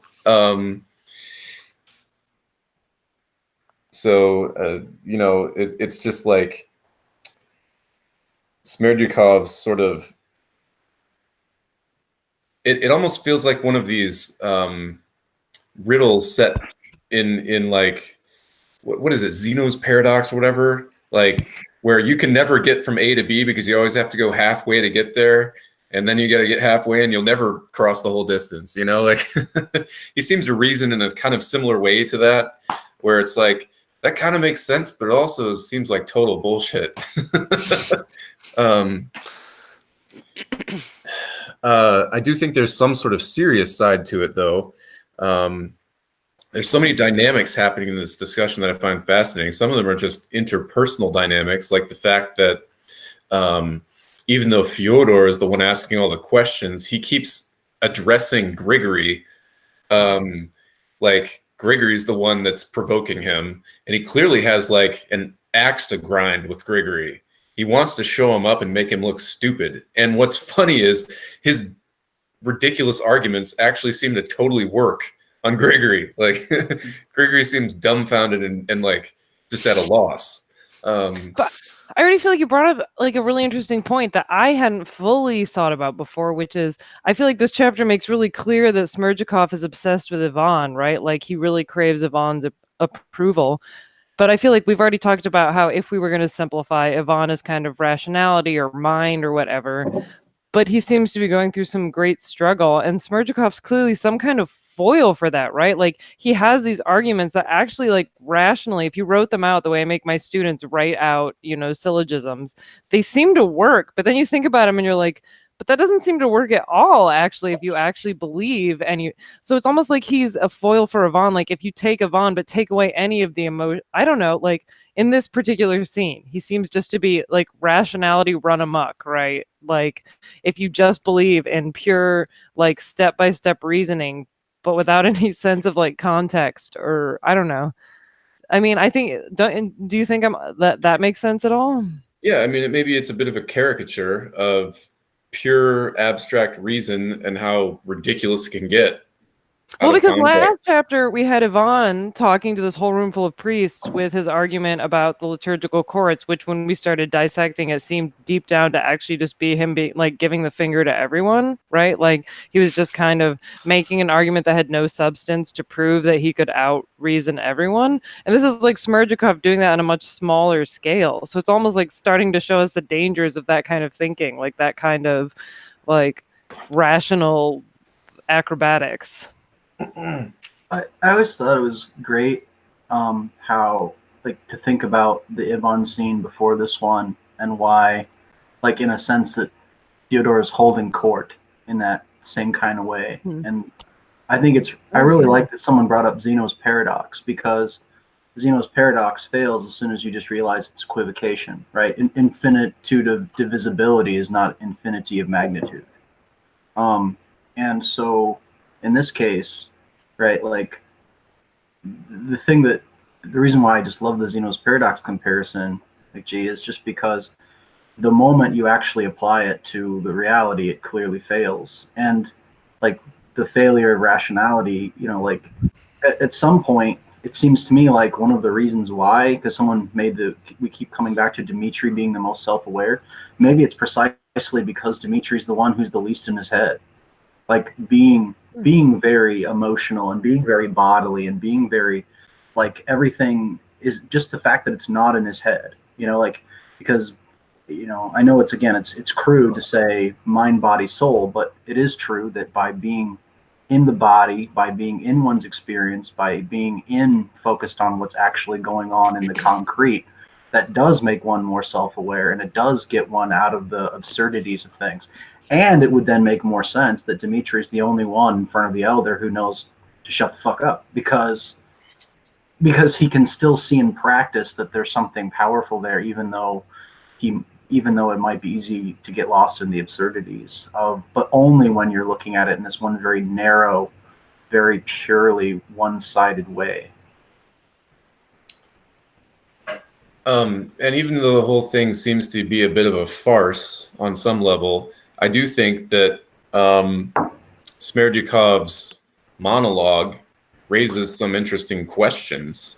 Like, if one of the questions that the book examines is faith and unbelief and miracles, or, you know, whatever, if there is any God and a Christian religion is true, then why aren't there people doing these things? You know, and why? There's a little bit of a beginning of consideration of justice here. What would be just for God to do to a person who isn't strong enough to be tortured to death for their faith? You know, you start to get some consideration of, you know, what's going to happen to. He's starting to raise these kind of questions, and I think that's definitely a question we can see parallel in Dmitri. Is like, maybe I know what's right, but I don't have the strength to do it, you know? So what's God going to do with me? Or what should how can I, you know, even Fyodor reflects this in his own sort of particularly crass way. On page 131, he's like very pleased with Smerdyakov's whole performance here. And he says, "Your word, ass, is worth a gold piece. And I'll see that you get it today. But for the rest, it's all still lies, lies, lies." And here's the line that really caught my attention. "Let it be known to you, fool, that we here are unbelievers only out of carelessness, because we don't have time. First, we're too beset with business. And second, God gave us too little time. He only allotted 24 hours to a day." I love this part. "So that there isn't even enough time to sleep, let alone repent." I mean, I feel you, dude. So in his own sort of coarse and crude way, he sort of questions God's justice, while also saying, like, yeah, I know I should maybe be a believer, but we're unbelievers out of carelessness, not like we intentionally recanted our faith like you're saying we should do. And yet he's, I don't know, like the worst of all of them, but yet he also has an icon corner. It's just like, it's really hard. I find it interesting to figure out what in the world, you know, Fyodor actually believes, if anything, about anything, you know. But it's like even he thinks about it occasionally for like a couple seconds and then moves on, you know. I think too, like, it's also, I mean, obviously we can't say too much, but it's foreshadowing, you know, the question of justice as far as the faith goes, because Ivan is going to say at some point in the book, God, if you had loved a man more, you would have respected him less. And in terms of what you hold him accountable for. So. I think we said enough about this chapter. Last call for Over the Cognac. That was funny that you said last call for Over the Cognac. Michael, did you I don't know find if some you- cognac? Whoa, that's a lot of cognac. Was that cognac? That's a Fyodor pour right there. It's a quadruple, yes. It's a big glass with a huge bottom. It looks bigger than it is. And Is furthermore, it I need 2 cognac? bottles to That's get the real drunk. It is question. cognac. Yeah, Yes. it's a huge glass though. Just makes So- it look more. Let it Then we crystal, It's like I want to make sure we get some discussion about the remaining chapters. We have mainly an action chapter where Dmitri bursts in and in a panic sort of beats up his dad and runs away. I'd really like to discuss the two together chapter where we meet Katerina and Grushenka. If you guys are willing to skip the sensualists. Well, no, I don't know. I won't rule that out. I want to talk about those two. I will be right back. Okay. Let me draw attention to one point in the sensualists, because here Ivan starts to get pretty interesting. So Ivan is saying, if I hadn't pulled Dmitri away, he might have killed Fyodor right there. It wouldn't take much for Aesop. And Alyosha says, God forbid. And then Ivan says, why forbid? Viper will eat viper, and it would serve them both right. And it's like, whoa, where'd this come from?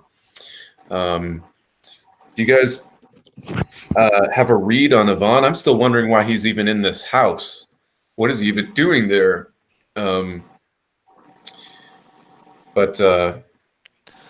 what do you make of Ivan's sort of statements to Alyosha after that whole scene with Dmitri and beating up his father? I didn't really understand what happened. Like, I feel kind of slow, but like the whole thing with Dmitri coming in and it seems like this confused kind of mayhem, and I'm not sure like why he did that or what.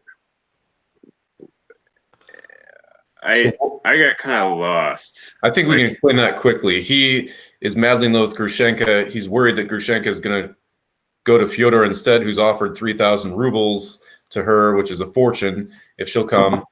And for whatever reason, he thinks he saw her going that direction. So he bursts in trying to stop whatever is, about to go down between Grushenka and his dad. He thinks she's there. He runs around trying to find her, and just general chaos ensues, and he ends up beating him up in the process. So I like the description of him beating him up, by the way, where he sees the old man by the two surviving wisps of hair on his temples, pulled and smashed him against the floor. Sounds like Melissa talking about me earlier. What? Oh, no, I didn't mean that at all. Oh my God. I'm never going to live this down. It's going to be this and character alignments till the end of time. You'll be like, am I neutral good? No. I'm not lawful good because I made fun of your freaking hair. there's no law against that. I was just thinking dudes in general don't get their hair pulled. God. Any of you dudes had your hair pulled? Anyone pulled your hair? Okay, but back on topic. Sorry. I blame Aaron, though. And I didn't just make like 3 other jokes, so.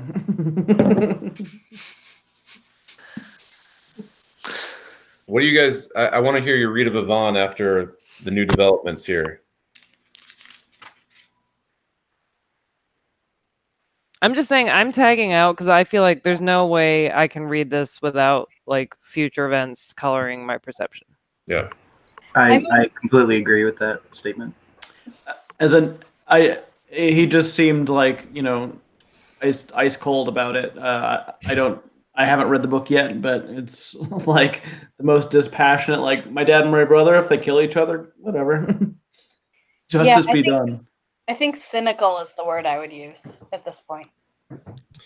So that begs the question, why is he even there? And why did they seem to get along so well? Well, I he don't know about clearly has some morbid curiosity, and he seems like he's just a little bit of a person who enjoys Schadenfreude. I mean, he does seem to just enjoy watching people suffer. But it also seems like he tries to rein him in sometimes. Because if it blows up, they can't keep amusing him. Wait, Jenny, what were you gonna say? Well, I don't know about the getting along part or not, but Yvonne's always been really super hypersensitive about the fact that he doesn't have any money and he's had to live on other people's charity. So maybe he's more comfortable living with his dad. Like, kind of like that should be the familial responsibility. I don't have to feel guilty about eating my father's food. I mean, just from a real practical standpoint. Yeah. It's a little bit of a mystery, and I just want to keep kind of raising that question as we learn more about him. It's like, why did Ivan come to town? What's he hanging out with Fyodor for? We seem to see a sort of like disgust or disdain emerging that he's voicing for the first time here, and going so far as to more or less wishing he gets killed. And then there's this discussion about, well, can it be that any man has the right to decide about the rest of mankind, who's worthy to live and who is more unworthy? Which sounds a lot like the Gandalf line, by the way. I know. I took that too. And here's Ivan, like, why bring worth into it? The question is most often decided in the hearts of men, not at all on the basis of worth, for quite different reasons. As for rights, who has no right to wish? But surely not for another's death. Maybe even for another's death. Why lie to yourself when everyone lives like that, and perhaps even cannot live any other way? So he's kind of saying, well, I'm just being honest. You all hate him too, but you won't admit it, I don't think Alyosha feels that way, he's probably the only person.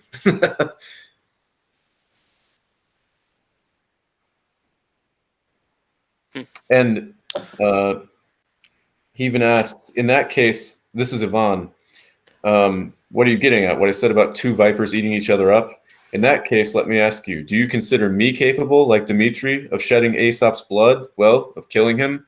Eh? And Alyosha says no, and he doesn't even consider Dmitri would do it. But it's weird that this is also a moment in which Ivan opens up, and Alyosha considers it as, we just bonded over that.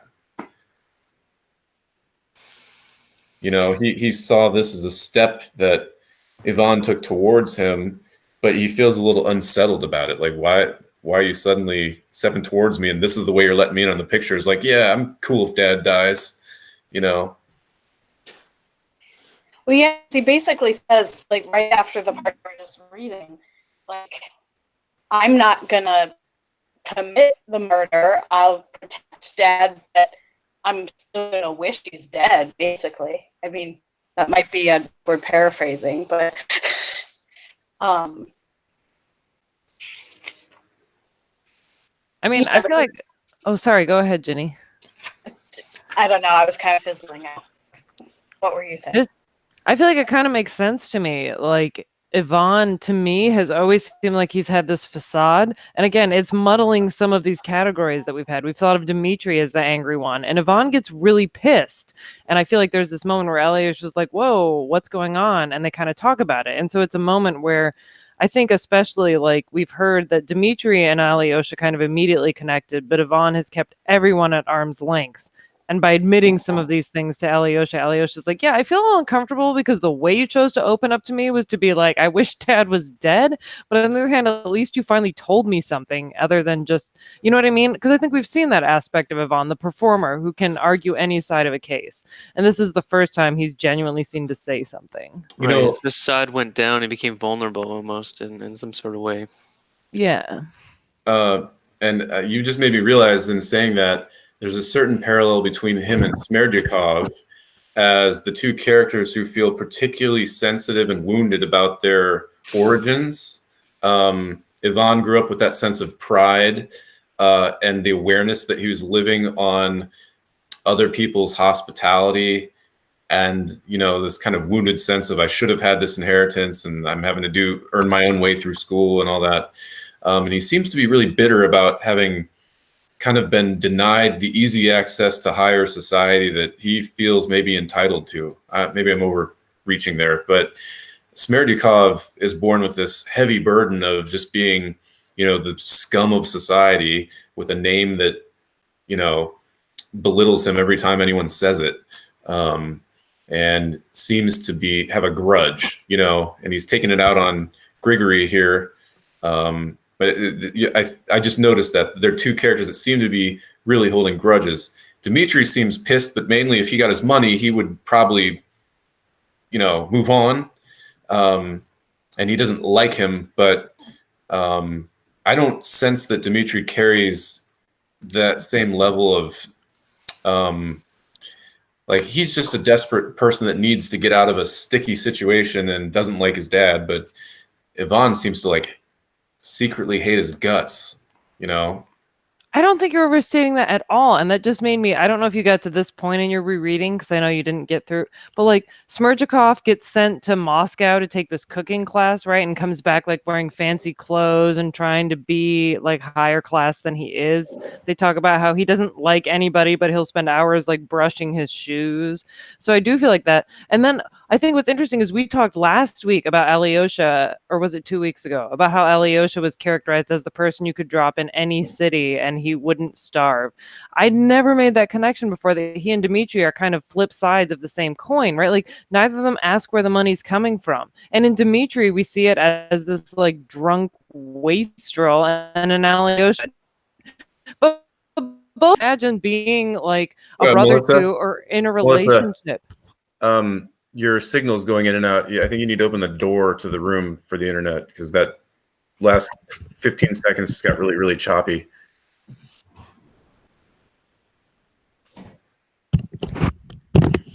I'm wondering if you can try to say again maybe the last 15 seconds or so of what you were saying. Did you hear everything I said about Smerdyakov? Yeah, most of it. Okay. Well, I was just saying with him, he's all wanting to be a dandy. So both he and Ivan are trying to put on this notion. But I think both Dmitri and Alyosha don't ask where the money's coming from. And Alyosha, that's being portrayed as sainthood, right? He could be dropped in any city and people would take care of him. But Dmitri's kind of the same, right? $3,000, go have a party. I don't know. It's fat. I never made that connection before. That again, the line between being a debauched drunk and being a saint is very thin. It's you don't ask where the money's coming from. You just live the life you want to live. I hadn't thought about that.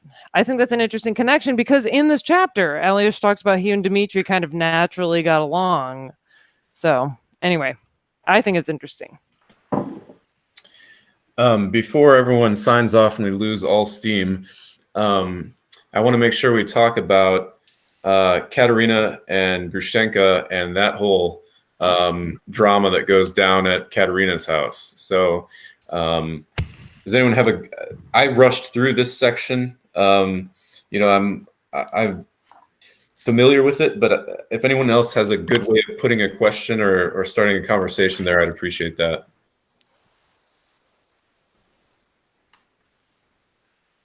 Is Grushenka chaotic evil, Melissa? Aaron. You're chaotic evil. I've been convinced. Well, she's definitely chaotic, I think. Yeah, one of my favorite. She's very hard to predict. You don't know what she's going to do. One of my favorite lines, and she says it herself. This is page 151 at the top. Now you see, worthy young lady, how wicked and willful I am next to you. Whatever I want, I will do. That's chaotic. Well, she's clearly chaotic. Maybe I just promised you something, but now I'm thinking, what if I like him again all of a sudden? Mitya, I mean, because I did like him once very much. I liked him for almost a whole hour. That's one of my favorite lines. Yes. I liked him for a whole hour. I might like him again. That's rather Dmitri-like too, in a way. Well, they're both chaotic. I would argue both of them have chaotic character alignments. Dmitri and Grushenka. Yeah, I'm not going to weigh in on good, neutral, evil because I feel like more should be revealed. But I think that's an open question for all of the characters in this book, where they actually align on the good spectrum. yes. But these characters clearly are chaotic. Like, let's go to Mokroy and have a party. We'll end up praying in front of an icon weeping, but we'll also spend $3,000 on champagne. And again, it's more like $60,000. Okay, so that's so much champagne that my stomach just like convulsed, even imagining. Well, it's $30,000 a bottle. It's not really all that much. It has to be imported from France by carriage. Okay, fine. I didn't think about that aspect. Yeah, and he's just giving it. He's got a whole town drunk, including these peasants. I think that's sort of lost on us a little bit. That he's giving the peasants champagne, like, you know,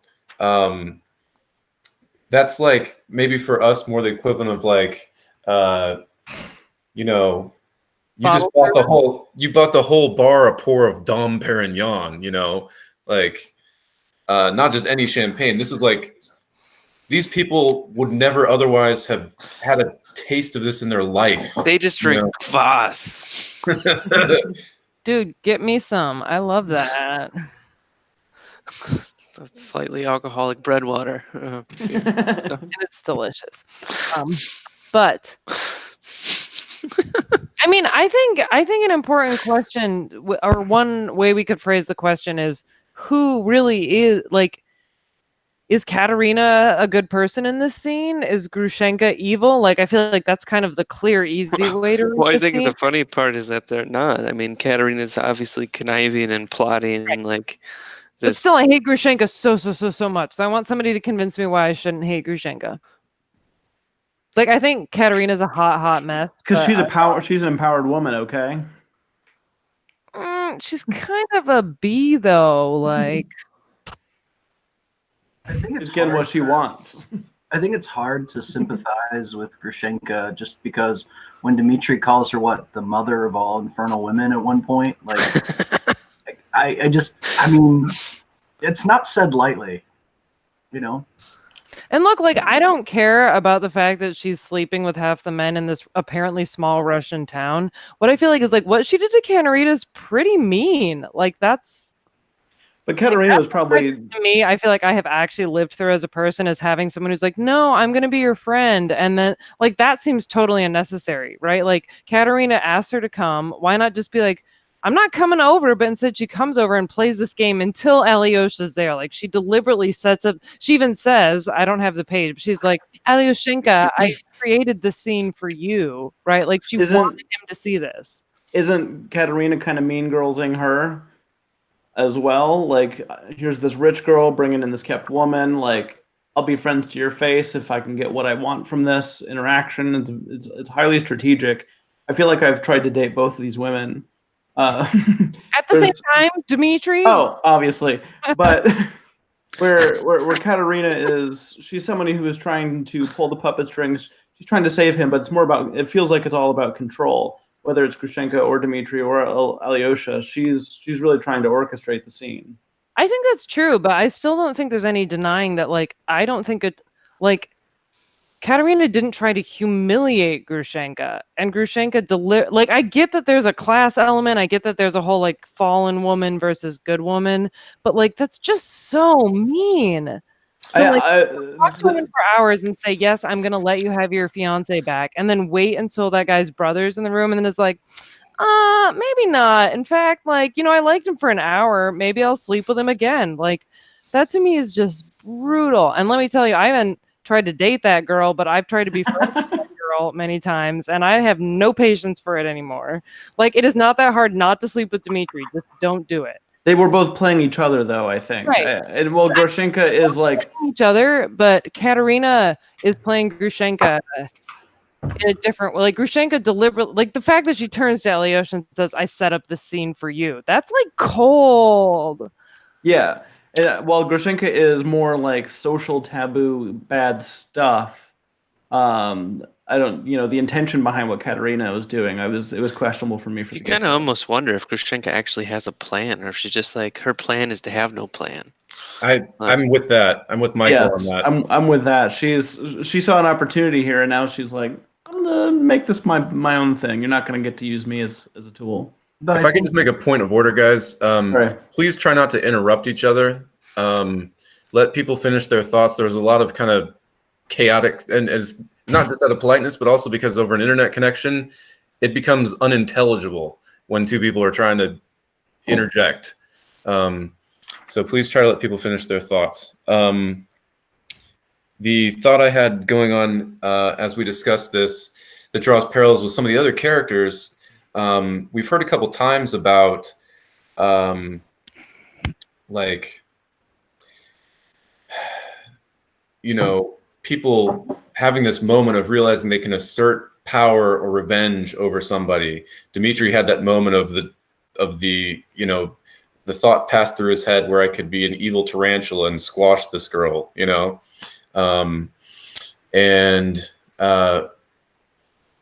Fyodor sometimes talks about how his buffoonery arises out of a feeling of insecurity that everyone else is better than him, but he's thinking in his heart, to a man, you're all worse than I am, so I'll just act the clown. And in this case, to me, what seems, this is my read on it, is not that Grushenka came with a fully developed plan. I think she came like, I wonder what this is, you know. And then when she sees a moment that suddenly dawns on her, like, she kissed my hand and she's been doing all this stuff to me, like, I suddenly realize I can humiliate this proud rich girl, and I suddenly have this power over the type of person that I've never been able to be equal with, and she seizes on it, you know. So I don't know, that's what's going on in her heart, I think, is a similar decision that a couple other characters face at various points in time, and she's the one that really pulls the trigger on it.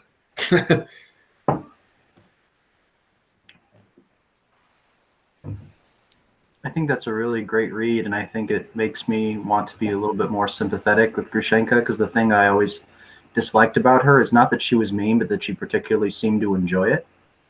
You know, like it's one thing to be cruel, but it's another thing to be cruel and to relish in cruelty. But I think the way you put it, like, it would seem that it would explain the ecstatic joy she has in humiliating Katerina, because all of a sudden she realizes she has this power over this person who would normally be above her and despise her. She can turn over the table, and before she's never been able to turn over the table before. And that would, you know, I can see that like just being a bright flash bulb in one's brain, and just kind of then impulsively doing that. You know, it kind of reminds me of someone who all of a sudden they think of a joke and then they say it, and they're saying it and everyone else laughs, but they laugh too because they're actually like thinking of it for the first time. It seems like kind of that, like it's a moment of inspiration, and maybe in that sense the relish is not so much out of cruelty as much as just out of the stroke of the muse. The cruelty muse is upon her. And isn't Smerdyakov doing a very similar thing when he realizes he can triumph over Grigory with his arguments in multiple places, like his debate about Genesis, the early chapters, and where did the light come from, and he suddenly dumbfounds Grigory, or you know, the whole apostatizing discussion I mean, you see these similar movements. Some characters are going for that, who feel particularly the ones who are in some way despised or downtrodden, you know. And Grushenka is a kept woman, you know, with an old man. Although, by the way, back to Melissa saying she's sleeping with every guy in town. Actually, it's quite the opposite. The book makes clear that she's not sleeping with anyone. She's teasing everybody, though.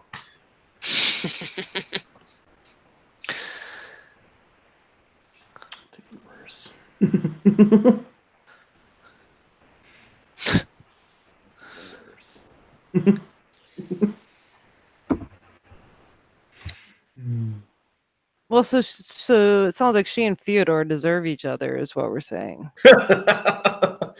Yeah. I had a smarter point, but I've forgotten it. Oh, I think too, like part of the meanness that like really takes my breath away is that it's not just like, even if it was the whole little hand kissing thing, that would just seem like petty, like girls doing their kind of weird warfare. But that she brings up that Katerina came and like presented herself to Dmitri to get the money, like that. I feel like that is the thing that weirdly, like as a 21st century woman, but a 19th century scholar, I can read like, we don't get how shameful that is, that she dared to say to Katerina's face, like, I know you came to a man for money. Like, dude, that is the nuclear weapon of social, right? Like, I mean, we're all laughing, but like, I was emotionally devastated reading that. And like, I feel like Alyosha too brings it up because Dmitri kind of laughs, and Alyosha's like, I don't think you get how that much that hurt Katerina, right? Like, you swore to Katerina you wouldn't ruin her reputation. I think that's a very, very hard thing for us to understand in the 21st century, that like to have your reputation ruined like that, Katerina could possibly never marry anyone, which means in 19th century Russia, you couldn't have property, right? Like, it doesn't matter that you have a dowry. If you can't marry at a certain state, you can't get access to your money. Like, this woman basically was just like, I hold your whole financial future in my hands. And Dmitri just kind of thinks it's a joke. Like, that was a moment that I think is very hard to translate if you don't know anything about 19th century property laws. Like, women can't, I don't know. It, like, that to me was a moment that's so, so, so mean. And I get that, like, she's like, oh, you think you're better than me? You're not better than me. I don't know.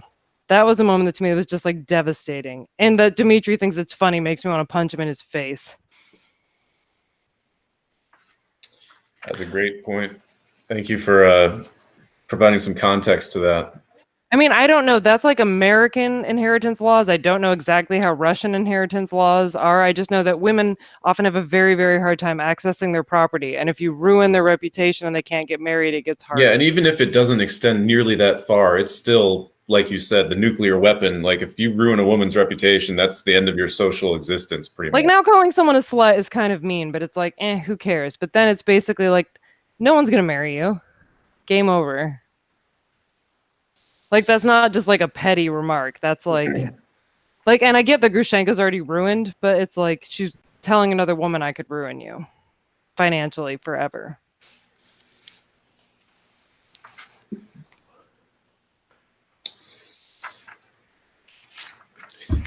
We've gone over our allotted time already. We're at the 2-hour mark. I'd like to invite any final comments on the chapter we haven't talked about. One more ruined reputation. If there's anything big or important that we don't want to leave unturned, let's do that, and then call it a night. I just think it was great to bring that up about the property, because I just shudder to think of that character having so much power over my life. You don't want Grushenka to be able to control chaotic evil in charge of your life? Yikes.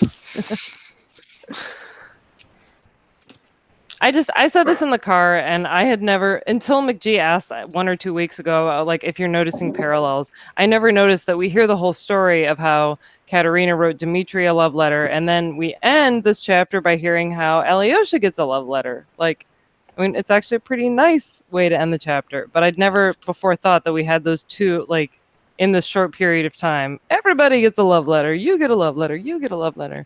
But Yeah, and like, and this is a bit Shakespearean because Alyosha's love letter is completely comical, you know. It's like a teenage crush letter, like. But it makes him so happy. I was very like warmed by like he went back, he was by his elder, he like tucked in nice and read a love letter. I was like I was upset by the developments of the previous 10 chapters, and then I was like, okay, all right. It's a good way to end this book. I mean, and I think there's like, I agree with you, McG. I think it's like a teenage crush, but I also think we're supposed to take it a little more seriously. That his elder's like, you're gonna have to go out into the world, and Elias just says this prayer like, I want to go to bed peaceful, and then he gets this impulse to reach in his pocket, and he doesn't know why, and then he finds the letter and he reads it, and he's like laughing with joy, right? Like, maybe she's written a dumb teenage love letter, but like he prayed to God, like, give me something tonight so that I can go to sleep. And then he reads this love letter and is really happy. I love love letters from underage girls. That's what Alyosha's all about. Oh, Aaron. That's what Alyosha's all about, not me. That's what makes this guy happy. You know, maybe I'm oversensitive because I love Alyosha so much, but if you keep calling him like that thing you just called him, I may have to find a way to pull you by the hair. Just What thing You might did I have to call grow him? some hair so I can pull it. What did I call him? 2 little whiffs. well, you made a suggestion about him and underage girls. I just Alyosha, you know, I'd have an icon of him if I could. So, you know. I haven't read the things that you've read thus far. I know you've read the book previously, but you know we're all celebrating him as a monk, and even her letter says like it's not okay yet, but I like you, and he's like nice. I know. I was just trying to find a way to make a pull your hair joke. How old is Alyosha though? Like, I feel like Come and get it. I feel like he's pretty young, right? He's 20 or 20. He's somewhere between 20 and 22. Okay, so it's creepy, but another one of those 21st century moments where, but because she, yeah. Well, Right, I believe, that's not as out of the coming of ordinary. age is 16, if I'm not mistaken. How old is she? I don't know for sure. It's 14 or 14 or something. so, something like that. Yeah, I think you're right. I think she's 14. Okay, so maybe it's weird, but I still feel like I'm reading part of what's supposed to be there. We have all these signs that he's supposed to find this letter and he's supposed to find this joy. I think we're just overanalyzing Aaron's joke. Like, it was just a joke, guys. Most of them don't know me very well yet, so. I know you, Aaron. I know it was a joke. I thought it was just an opportunity to make a hair pull. Well, and Micah made a joke in retort, and we're overthinking that one too. Could somebody please keep analyzing all the jokes for me? Because I'm not sure I fully understand all the levels of jokes. Well, there's parallels between the two. Between We between might the have to go to jokes. pure socialism for this. I think so. I think we need more socialism. Just ending my comment there. Sorry, Aaron. I just want to point out the chapter title because I think that's kind of interesting. One more ruined reputation, and in writing this letter, Lise considers herself to have ruined her reputation for some reason. That's what I understand to be the ruined reputation. You guys agree? Is that the ruined reputation, or whose is it?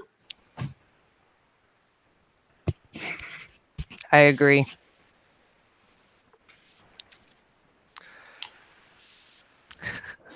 Well, on its face, I'll agree.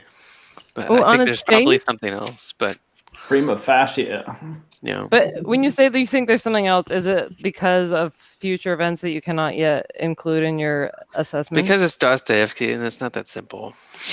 It just can't be that simple. Oh. All right. Well, I feel like productive conversation is regressing here. So let's call it a night. Thank you, guys. I thought this was a really wonderful conversation. I learned quite a bit, even though I've read this so many times. I'm like, whoa, awesome new insights. So thank you all for joining. Next week is book 4, and like the drama continues, and it gets intense. So look forward to talking about that one. We'll go ahead and log out, sign out for the night, and see you next week. But you can stick around for Pure Socialism if you'd like.